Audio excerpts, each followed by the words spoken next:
উত্তরবঙ্গের বন্যা কবলিত এলাকায় মানুষের পাশে দাঁড়াতে ত্রাণ সংগ্রহ অভিযান চালালো গঙ্গারামপুর শহর মণ্ডল বিজেপি।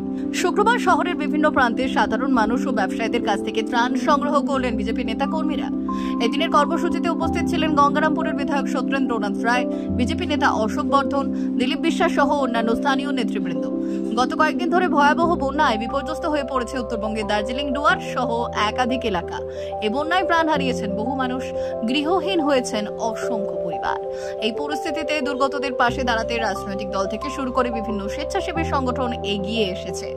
সেই ধারাবাহিকতায় গঙ্গারামপুর শহর মণ্ডল বিজেপির উদ্যোগে এই দিনে ত্রাণ সংগ্রহ অভিযান বিশেষ গুরুত্ব পেয়েছে।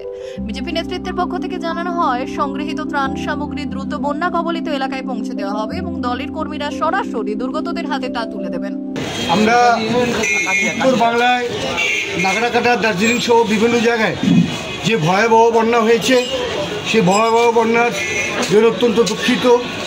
আমরা সেই কারণে আজকে গঙ্গারামপুর শহর মণ্ডল ভারতীয় জনতা পার্টির পক্ষ থেকে এবং আমরা এখানে প্রতিটি দোকানদারের কাছে, আমাদের যারা আছেন এখানে, তাদের কাছে যথাসাধ্য সাহায্য নিচ্ছি। এই সাহায্য নিয়ে উত্তর বাংলার যারা পীড়িত মানুষ, বন্যা পীড়িত মানুষ, দার্জিলিং সহ, মিরিক সহ, নাগরাকাটা সহ, তাদের কাছে এই সাহায্য আমরা পাঠাবো। এই কারণে আমরা আজকে এখানে বেরিয়েছি। বিশেষ প্রতিবেদন, উত্তর বাংলার সংবাদ।